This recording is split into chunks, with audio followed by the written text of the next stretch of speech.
Қайырлы күн, дәмді асхана каналына қош келдіңіздер. Бүгін сіздермен өте оңай, дәмді әрі тез дайын болатын салат рецептімен бөлісемін. Ол үшін бізге қайнатылған қызылша, алма және грек жаңғағы қажет болады. Қайнатылған қызылшамызды үкіштің майда жағынан жақсылап өткіземіз.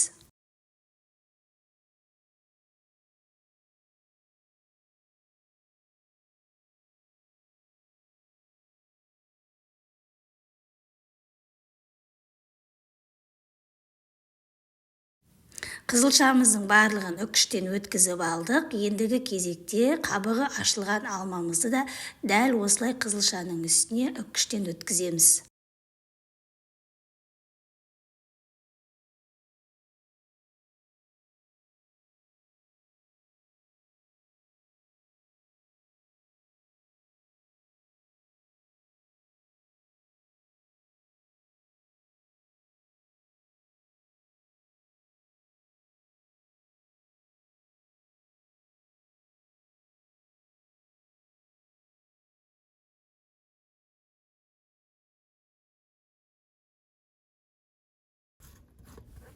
Міне алмамызды да үкіштен өткізіп алдық.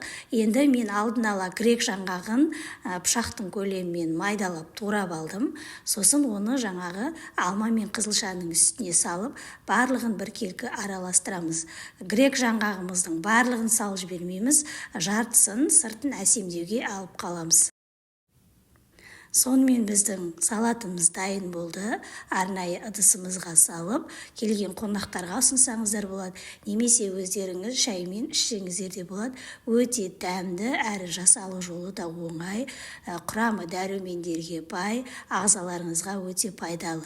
Жаңағы алып қалған жаңғағымның қалған бөлігін осылай бетіне әсемдеп сүйіп шықсаңыздар болады. Баршаңызға ас болсын. Сіздермен бірге болған дәмді асхана каналы. Дәл осы рецепті сіздер де жасап көріңіздер. Каналға тіркеліп, өз пікірлеріңізді қалдырып кетіңіздер.